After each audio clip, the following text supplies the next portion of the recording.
Nah sekarang Habaib ya. Habaib ya. Habaib ke Habib Ali Kuitang dulu apa ke Solo dulu nih? Monggo ke Habib Ali. Ali dulu aja. Kuitang kayaknya Oke. fenomenal sekali itu. Habib Ali luar biasa lah Habib Ali itu.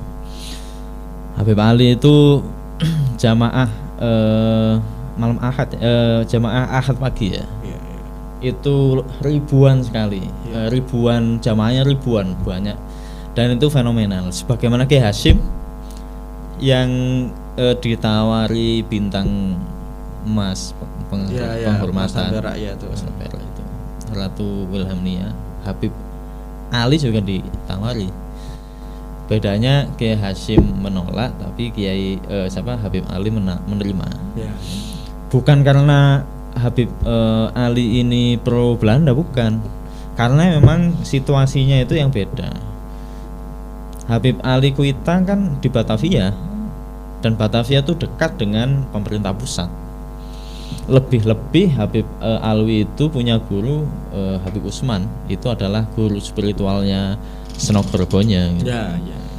Jadi dekat lah. Artinya itu kalau Habib Ali ini tidak punya alasan untuk tidak menerima, meskipun yang diterima itu bintang penghargaan saja, kalau uangnya nggak diterima. Nah kalau Kiai Hasyim kan memang dari dulu memang dirusui Belanda. Santri-santri ini pondoknya dibakar segala macam.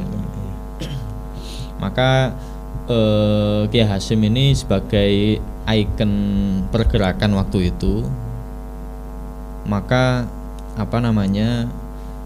Kiai Hasyim dengan bijak memutuskan untuk tidak menerima. Karena kalau menerima, wah ini imbasnya itu nggak hanya ke Kiai Hasyim tok, tapi akan berimbas pada semua pergerakan, pengikut-pengikutnya.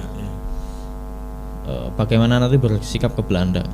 Tapi kalau Habib Ali Kuitang ini kan tidak ikut pergerakan, fokus ngajar tok, dan itu yang diwasiatkan kepada oleh gurunya ke Habib Ali Kuitang. Makanya Habib Ali itu tidak masuk organisasi manapun kecuali NU lah, jadi anggota tok. Tapi kalau masuk ke struktur beliau tidak berkenan, karena memang fokusnya ke umat. Makanya Habib Ali ini menerima. Nah, menurut data yang saya temukan, NU berdiri tahun 26 itu belum masuk ke Batavia. Hingga akhirnya masuk ke Batavia itu 2 tahun berselang, 1928. Dan itu pun atas lobby lah ya, lobby Kiai Wahab. Karena ceritanya gini, ketika NU itu berdiri 26 di Surabaya, para ulama Jawa Timur dan Habaib itu ngirim surat ke Habib Ali menanyakan tanggapan beliau. Ini ada organisasi baru NU di Surabaya, minta tanggapannya gimana. Karena saat itu kan sudah ada SI ya, Serikat Islam itu yang sudah terbesar lah pada zamannya itu terbesar, Ghos Cokraminoto. Nah ini kok ada organisasi baru yang menaungi kaum tradisionalis, para pesantren. Ini bagaimana tanggapannya Habib Ali? Akhirnya Habib Ali, nah ini yang bisa kita teladani Habib Ali, nggak langsung menjustis, nggak langsung menilai gini enggak, tapi diteliti dulu. Jadi menyampaikan jawaban itu setelah meneliti, nggak ngawur angker itu. Akhirnya sebelum membalas surat itu, Habib Ali Kuitang ini mengutus salah satu murid kepercayaannya, yaitu Kiai Marzuki Mirsad ya. Kiai Marzuki ini diutus ke Tebuireng, nemui langsung Kiai Hasyim Tebuireng dan meneliti NU itu gimana sih. Akhirnya mungkin karena ada banyak kesamaan dengan tradisi Ahlus Sunnah wal Jamaah, karena platformnya kan memang Ahlus Sunnah wal Jamaah. Ya maulid segala macam, mencintai habaib. Akhirnya dilaporkanlah kondisi NU yang beliau jumpai dan hasil wawancara dengan Hadratus Syekh itu ke Habib Ali Kuitang. Cuman ada satu yang tidak apa ya, di mata Kiai Marzuki ini kurang pas di NU. Apa itu? Cara kerudungan, cara berkerudungnya muslimat. Ya kan zaman dulu kita tahu lah ya. Ya muslimat ya masih pakai apa tuh yang Ya terus masih kelihatan, ya, kelihatan gitu. rambutnya, masih kelihatan dadanya. Kelihatan ini. Yes, itu kan tren ya. Ya, Tren pada masanya. Kan sekarang kan nggak ada kayak gitu. Ya, Nggak ada. Sekarang sudah tertutup lah. Nah, itu akhirnya Kiai Marzuki bilang gini, ahlan, silahkan NU akan diterima di Batavia. Silahkan buka cabang di Batavia. Dengan syarat kalau bisa itu kerudungnya mohon dibenahi gitu, dibenarkan. Akhirnya setelah itu 1928 NU berdiri di Batavia. NU berdiri di Batavia.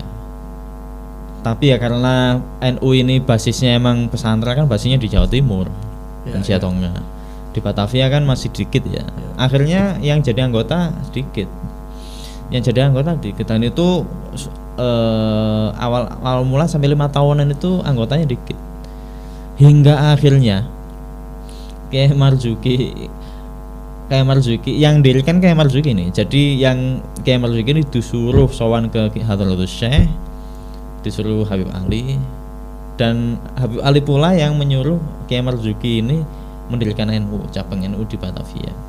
Akhirnya melihat ini anggotanya kok dikit ya, nggak nambah-nambah. Akhirnya nemui Habib Ali. Ngapain itu? Protes. Habib Ali, jenengan kan yang merintah saya buka NU di Batavia. Tapi kok dikit ini, gimana ini caranya gitu? Gabung dong ke NU gitu. Ya suatu waktu memang beliau nggak mau karena ingat wasiat gurunya itu.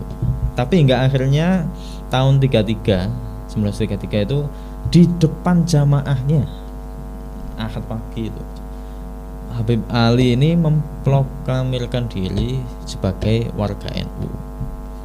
Jadi kaum Nahdliyin warga NU.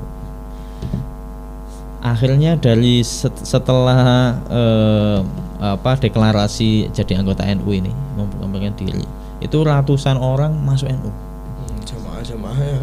Jamaah-jamaahnya segala macam masuk NU. Dan itu sempat diliput oleh surat kabar itu, headline Van den Haag 1933, bagaimana Habib Ali Kuitang ini menjadi NU. Hingga hubungan antara Kiai Hasyim dan Habib Ali ini akhirnya dilanjutkan oleh Kiai Wahid Hasyim dan Gus Dur kan.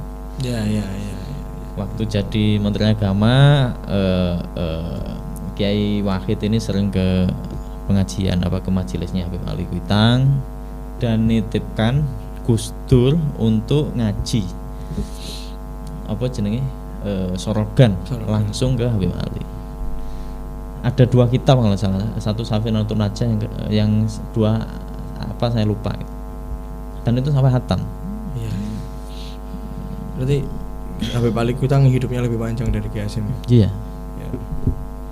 Kalau dari segi usia? Ya lebih sepuh ini Kiai Hasyim ya. Oh, lebih sepuh Kiai Hasyim malah. Lebih sepuh Kiai Hasyim. Cuman tokoh Batavia waktu itu yang punya jamaah loh ya. Kalau tokoh agama itu yang jadi mufti itu kan Habib Utsman, gurunya Habib Ali. Tapi kalau punya jamaah banyak itu Habib Ali Kuitang. Jadi kegemaran silaturahim ini juga diwariskan Kiai Hasyim, anak dan cucunya. Iya. Sampai kita tahu sendiri bahwa Gus Solah juga sering sekali melakukan luar biasa. Dan itu tanpa diliput ya. Tanpa diliput. Dan pakai Fortuner itu kan mobil sport ya. Iya, mobil sport. Itu sama siapa? Pak Segel, sopir beliau, pribadinya beliau. Sampai ke Gus Ikin juga tanya, ya kok kuat tindakan tepi-tepi pakai Fortuner, apa nggak sakit? Namanya mobil sport kan nggak senyaman Alphard ya nggak senyaman. kok itu gitu, kok kuat gitu, masya Allah. Akhirnya kan diganti oleh ya Kikin, mobil itunya diganti apa Alphard. Ya. Biasa lah. Oke, selanjutnya ini Kiai Habib Alwi Solo. Nah, Kiai Hasyim ini pernah juga ke Solo. Ya. Ini yang cerita Habib Anis. Habib Anis Solo kan luar biasa itu. Habib Anis ini anaknya Habib Alwi. Habib Alwi anaknya Habib Ali bin Muhammad Al-Habsyi, sang pengarang Simtud Duror. Ya, ya. Nah, Habib Anis ini bilang bahwa abahnya ini pernah disowani Kiai Hasyim. Niatnya apa? Niatnya itu sama dengan Kiai Hasyim ke Termas, yaitu nyambung ke gurunya. Karena Kiai Hasyim ini di Mekah itu ngambil sanad hadis ke Habib Husain bin Muhammad Al-Habsyi, dan Kiai Hasyim itu ke rumahnya, ngaji hadis itu ke rumah beliau.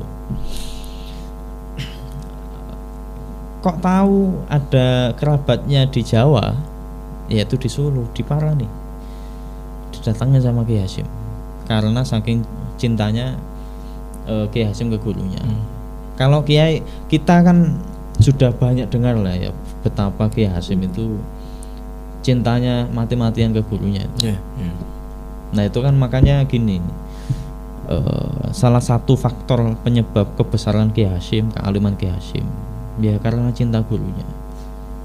Nah ini yang menjadi poin reflektif lah untuk kita berdua atau ke teman-teman santri lah ya. Bagaimana kita itu harus bersifat guru-guru kita gitu. Kan ada santri terus lulus papasan gak nyopo lah tinggi ya, banyak kejadian seperti itu. Bahkan sandal gurunya jadi osop. Sandal gurunya jadi osop ya? Enggak, gini tabarukan. Tabarukan tapi dengan menggosok sandalnya. Yes, kacau itu. Biar Allah yang menilai. Kacau itu. Gus Isom itu kan pernah kejadian itu. Kan Gus Isom kan low profil orangnya. Iya, paham. Sarungnya Gyaki itu senengnya itu kemeja ya. Sandalnya itu nggak pernah bagus ya. Kalau ngaji ya jepit. Itu ngaji di pondok juga, ketika ngaji mau itu hasanah juga pernah jepit. Itu bukan karena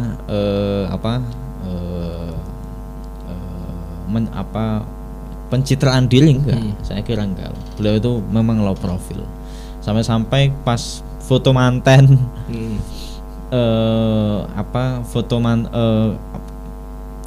Gus Isom ini mendatangi walimah mantennya, terus diupload oleh Gus Zaki, terus dikomentari itu kan, beginilah Gus Isom itu, antara celana sama bajunya itu nggak matching. Buru-buru matching, ya seadanya aja. Iya, low profil, hingga kejadian kan itu hingga akhirnya sandal jepitnya Gus Isom itu digosok, ditebirin. Pas ngaji itu juga gitu. Digosok juga? Bukan digosok ya Jadi gini, Gus Isom ini cari-cari sandalnya nggak ada. Sandal saya kok nggak ada. Loh, puntiai. Lah itu jangan pakai. Loh, saya pakai. Oleh tuan rumahnya itu dipakai.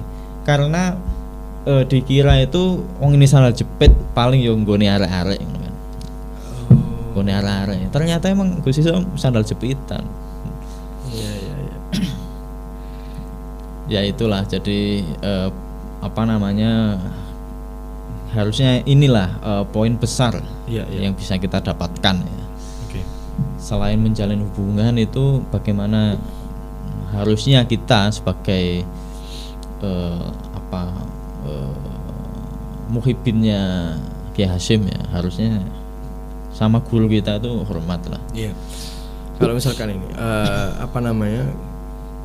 yang sering kita dengar, dan juga saya juga ketika wawancara dengan beberapa santrinya Mbak Hasyim, banyak menarik kesimpulan bahwa Kiai Hasyim itu sebenarnya keluar kemana-mana itu tidak pernah lama dan tidak pernah meninggalkan tubuh irengnya dalam waktu yang lama gitu ya, cukup Tidak sampai berhari-hari. Iya, betul. Lah, dalam kesempatan bersilaturahmi kepada orang-orang yang tadi, kiai-kiai tadi, Habaib tadi, paling lama beliau berapa hari sih? Wah, Atau itu bisa dijelaskan kira-kira berapa hari? Kalau dihitung saja ya, misalnya sini Solo, kereta berapa jam? Kalau kereta ya, Ya, kira-kira 4-5 jam kan. ya. Itu kalau kereta sih Kalau cepat. kereta. Nah kalau apa namanya, pakai dokar, Dokar kan biasanya pakai dokar kan ya beliau. berhari-hari. Ya mungkin yang tidak lama itu silaturahimnya. Oke. Jadi yang lama itu mungkin perjalanannya. Oke. Dan itu korban. Jadi menurut saya Ki Hasyim itu korban Korban dari waktu dan korban tenaga ya maksudnya. Berkorban waktu Iya, dan juga belani silaturahim Oke, itu. iya. Kan kita sama-sama tahu Ki Hasyim ini disuruh ngantor jadi ketua Masyumi, ngantornya nggak mau kan? Iya. Sebab apa itu? Ya nggak mau meninggalkan tubuh ireng. Nggak mau tubuh ireng. Iya. Nggak mau meninggalkan tubuh ireng. Saya ini Pengen- pengasuh tubuh ireng. Saya itu pengasuh tubuh ireng. Saya itu seorang kiai. Ya, itu. Seperti itu kan? Ya. Berarti memang beliau untuk silaturahmi, untuk khusus silaturahmi itu bisa kita katakan belan-belan ya, belan-belan. mengorbankan diri untuk beberapa hari meninggalkan tubuh ireng untuk perjalanan. Untuk hal-hal yang lain, bahkan untuk kepentingan politik, kepentingan organisasi yang lain, beliau tidak berkenan. Iya. Segitu pentingnya silaturahmi bagi kehidupan Ki Hasyim ya. Iya. Sangat luar biasa sekali. Oke, kira-kira Ustaz, dari berbagai cerita yang tadi kita bahas ya, kira-kira apa yang bisa kita ambil dari sosok Ki Hasyim mengenai silaturahmi? Jadi di mata Ki Hasyim itu ya silaturahim itu penting ya. Jadi karena ya salah satunya yang sebagaimana kita baca di At-Tibyan Finahyan Muqata'atil Arham wal Aqarib wal Ikhwan, itu silaturahim ini ditekankan di dalam Al-Quran dan di dalam hadis. Bahkan rahmat itu turun di suatu komunitas itu karena sebab silaturahim. Dan seseorang itu mendapat laknat dan ke neraka itu sebab muqata'atul arham, memutus silaturahim. Dan di samping itu silaturahim ini maksudnya itu kan bukan berarti Ki Hasyim putus silaturahim, putus hubungan lantas disambung, kan kayak gitu. Iya. Ki Hasyim itu lebih menguatkan gitu. Putus di sini itu mungkin karena putus hubungan karena jarak ya, karena Ki Hasyim sudah lulus dari Hijaz, kangen sama guru-gurunya hingga akhirnya sowan ke gurunya, tapi jatuhnya ke kerabat. Ya. Ke kerabat, dan itu menjadi penting lah. Jadi di samping nyambung silaturahim, juga nyambung hubungan emosional antara murid dan guru. Dan itu lagi-lagi ya tidak bagi Ki Hasyim Al-Fatihah ke guru itu tidak cukup, tapi dibelan-belani sowan. Ya. Nah ini yang saya renungi itu, saya sendiri saja belum bisa. Ya mungkin ada fasenya ya, mungkin pada waktu awal-awal Ki Hasyim ketika masih repot dengan anak-anaknya mungkin itu masih repot. Tapi kalau sudah jadi sudah anak-anak sudah besar dan santri-santrinya sudah diurus oleh kader-kadernya, santri seniornya, dan itu mungkin dilaksanakan, maka itu. Dan Ki Hasyim itu sepanjang bacaan saya itu juga menjunjung tinggi kekerabatan lah. Menjunjung tinggi kekerabatan. Nah, mungkin kapan-kapan kita membahas sosok kiai yang beliau ceritakan di At-Tibyan ya. Oke, iya, di atas tasawuf ya. Kan itu menarik. Jadi podo koncone kan, lalu berbeda pendapat, tahu bahwa ada temannya itu yang mempraktekkan keagamaan tidak dengan semestinya gitu. Maka spontan Kiai Hasyim mendatangi dan menegur. Ya.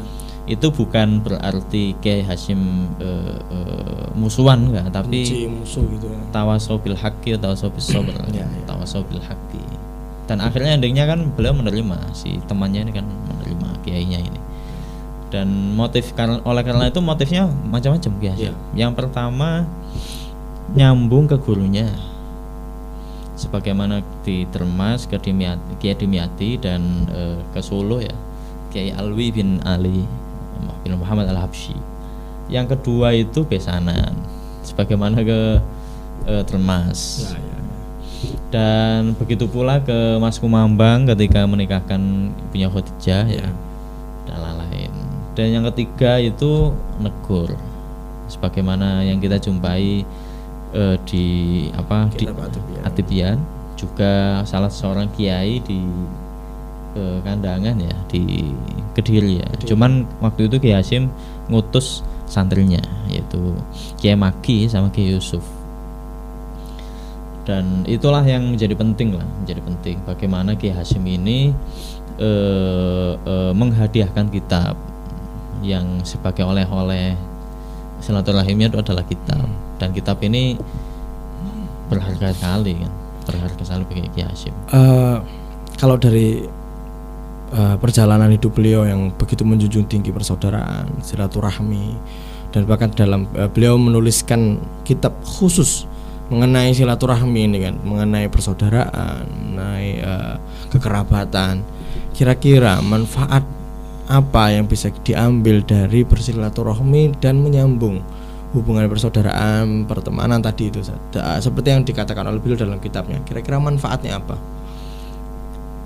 Yang jelas Kiai Hasyim itu mencuplik beberapa ayat. Jadi di dalam pendahuluan ini itu Kiai Hasyim mengkutip 3 ayat. Bagaimana Allah itu sangat menekankan silaturahim dan itu sambung dengan sifat ketakwaan ya. Seperti wattaqullaha alladzi tasaaluna bihi wal arham. Nah, itu al-arham di sini adalah poin yang yang menjadi pembahasan utama. Lalu ayat yang kedua adalah fahal asaitum in tawallaitum an tufsidu fil ardi wa tuqatti'u arhamakum. An tufsidu fil ardi itu gandeng sama an tuqatti'u arhamakum. Jadi itu sama dengan ayat ketiga. Walladzi yang kuduna ahdallahi min ba'di mitsaqihi wa yaqta'una ma amara bihi ayyu shalah wa yufsiduna fil ardh.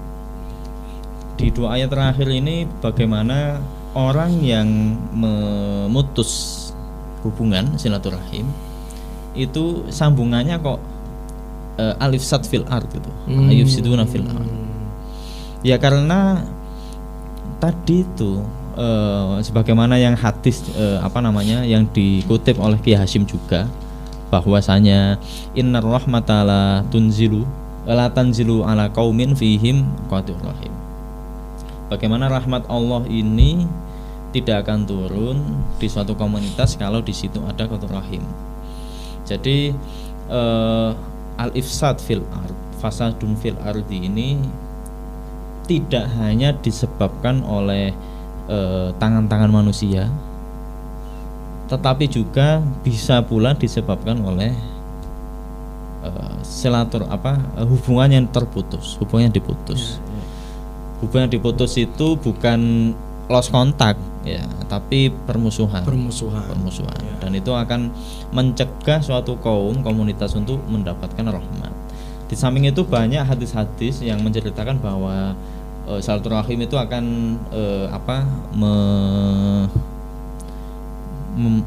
memperbanyak rezeki, memanjangkan umur kan itu. Ya. Sebagaimana yang sama kita ketahui lah ya. Jadi karena kita bersilaturahim itu Allah akan nambahi rezeki dan nambah umur. Itu ya, manfaat silaturahmi ya. Manfaat silaturahmi. Teman-teman kita semuanya tadi kita sudah mendengar beberapa cerita Kiai Hasyim bersilaturahmi dan sampai dijelaskan juga bagaimanakah manfaat silaturahmi ya kan. Salah satunya yaitu bisa menurunkan rahmat Allah ya kan. Kalau sampai silaturahmi, persaudaraan dan sebagainya itu terputus, rahmat Allah rahmat dari Allah bisa diputus juga kan gitu. Betul. Dan itu bisa menimbulkan konflik ya. Kita tahu sendiri bahwa peperangan itu juga dihasilkan dari hubungan yang tidak baik, komunikasi yang tidak baik, salah pahaman yang terjadi kan gitu. Nah ya sekarang kok seneng banget orang-orang seperti itu, ujaran kebencian.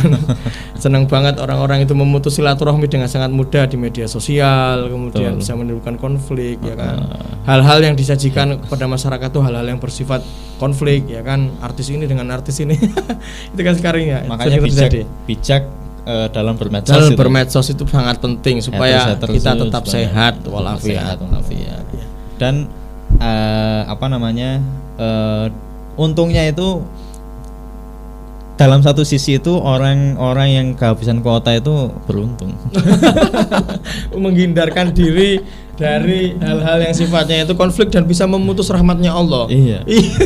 Coba ya. Ketika kita upload di Facebook apa terus di komen sih gak enak kan.